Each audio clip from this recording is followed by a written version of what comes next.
Coming up is a tour of Windy Meadows Hatchery.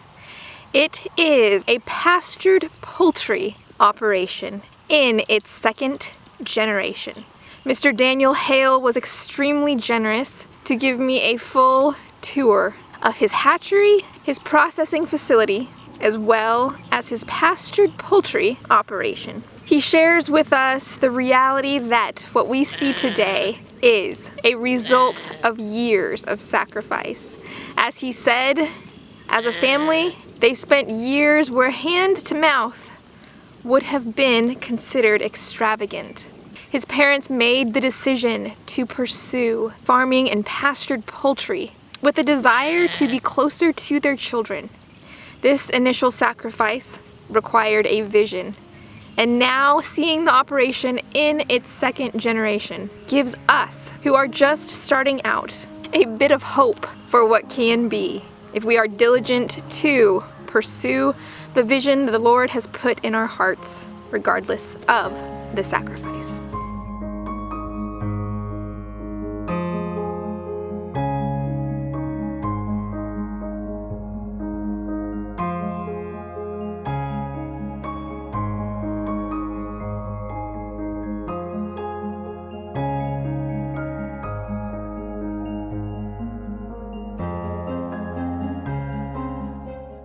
And I looked at it and I want to do exactly what my dad did because of that ability to, you know, do stuff with your kids, teach them things, you know, not just be spending all your efforts for somebody else.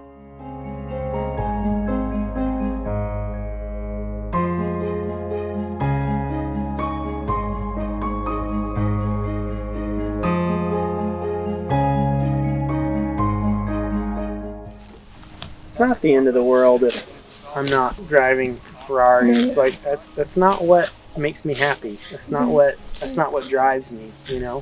What drives me is coming home at the end of the day. You either open the door or, you know, you pull up in the truck and they come bursting out of the door to see you, screams of daddy. You know, that pay me a couple $1 million to not get that? No.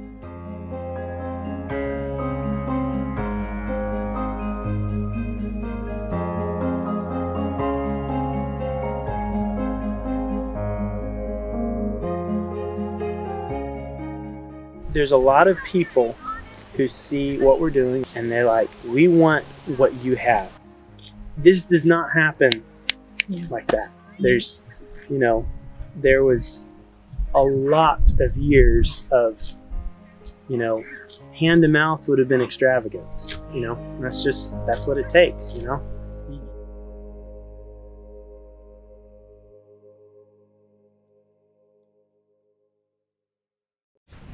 This puts a whole new meaning to the whole raise chickens, build soil thing. It does. You should have worn your hat today. I know, I should have. This is incredible. Look. This was grazed 3 weeks ago. Look at this. Like, it's really deep. I could bury something in here. What? This is not planted a seed in 15 years. Running chickens on it for 15, 20, I think years. Yeah. That's just, you never know.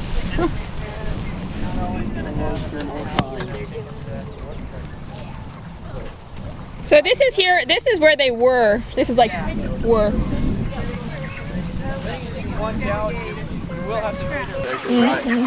Alright, Caitlin, don't step inside. Just stand outside for now. Can I come over here now? So there's about somewhere between 500 and 600 in there. In this house. These are, let's see, these are 5 or 6 weeks old, so these will be ready to process in a week or two. What? How did you get the structures? These are. Did you custom design and build them? Yes. So this is where David knowing calculus comes into play, or David knowing algebra. So he designed the structure. I think he kind of, there was somebody else that had a similar design, so he kind of had an idea for what it could look like. He got a machine shop in town to bend the steel, and had a friend who was in between welding jobs, and so came out and welded it up for us. And he knows all the angles and all the geometry that goes with it. Was this after trying a few different designs? First design we had was first design we had was something like this, stationary. And you'd have like electric netting around it so they could come back in during the day. But that just, it builds up. It's just not an ideal setup. The next setup we went was actually, the pipe my dad used for it was actually like exhaust, like car exhaust pipe. And I actually got the muffler shop in town to do the bends for him. And it was basically just a sled. So all it was shade and something to hang a water from. That worked great until the predators got on. At some point we were hitting about 50% predation.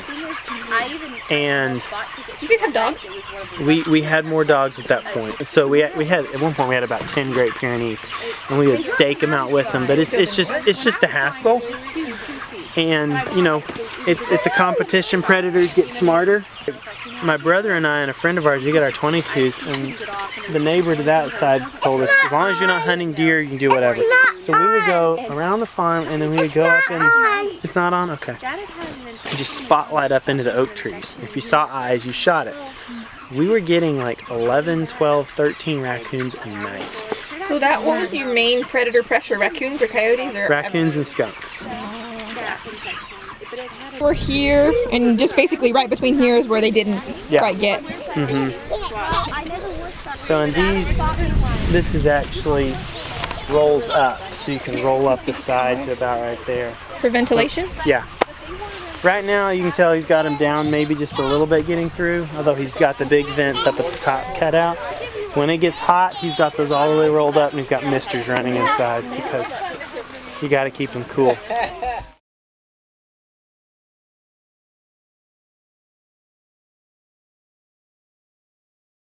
Has this been grazed yet this season? Like, yeah. How many times have you grazed? About 3 weeks ago. So this was grazed 3 weeks ago. But once again, I mean, I left it looking probably even taller than that. So you left a higher residual, like a higher. So if you leave it taller, it's got more to regrow with. Somebody said it was like a solar panel, and the larger the solar panel, exactly. You want your solar panel. The parasites live down in the bot closer to the ground too. Oh, man, how am I gonna do that? Do you just eyeball it, or is there any? Well, yeah. You know, if you're moving them every day or a couple times a day, you can pretty quickly well, if I gave them this much yesterday and they left or they don't leave, you get pretty good at seeing.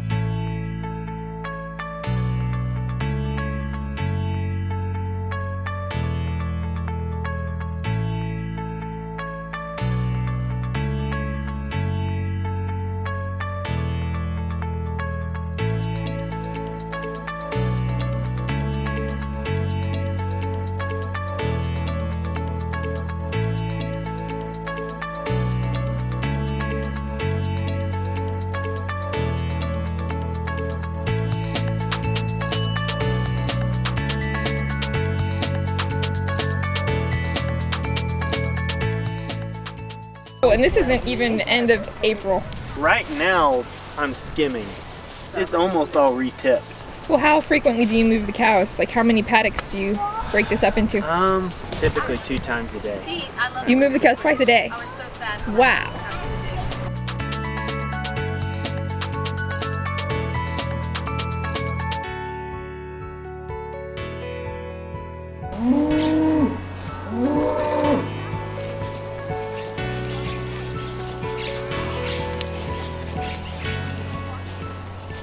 And you have your water source right over there. So yeah, I mean, I'm taking advantage of that for this one. There's 3 cross fences that run the length, and there's a water spigot every other T-post. So your cross fences are just electric, pretty much. That's nice. And honestly, we have a big enough cow herd, we don't need that much cross fencing, but they're kind of protecting the water infrastructure for the chickens, because you know, that electric fence is keeping them from stomping on a water spigot or something like that. So this is not entirely yours. You're grazing for some other people. Right. So a lot of these lighter red ones with the red ear tags, those are the ones that I'm grazing for Matt. Okay. There should be 8 of them, and then the So up on top of that dirt pile right there, the two little calves with the red ear tags, those are actually twin bull calves, and that were part of the group we picked up. He was like, well, we'll see how they grow out. Yeah. So he said, just make sure the mother's got enough to eat. I said, well, I think I can do that. And actually, it would surprise you which one. She does not look like she's got two calves drawing on her. I think it's that red cow right over there, Travis. The one closest to the furthest? Yeah, closer. She's like good. Bellied out. She does not look like she's hurting. Yeah, she's looking good. So you haven't really grown out your beef customer list yet. No. But you kind of could you've got resources for a little bit, not much. Yeah, I mean, right now, things could change. Right now, I think I could be growing out 10 steers a year, and I think they'd all sell. So I'm not really... You think you could do that 100% grass-fed? Yeah, well, obviously here. Yeah. Did it just naturally progress that your business model was serving that type, that restaurant, small-scale grocers, or did you specifically target? Probably kind of happened organically. Direct to consumer takes a lot of time. Yeah. And so, then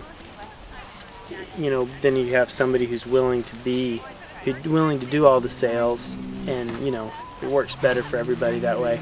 A lot of it was, we were selling at a farmer's market for a lot of years, and at some point it was like we had all these other customers that had come to us asking for chicken, and they were selling more, the margins were better than us having to take a whole day out of our week when we could spend that day doing it. Everybody's situation is going to be different.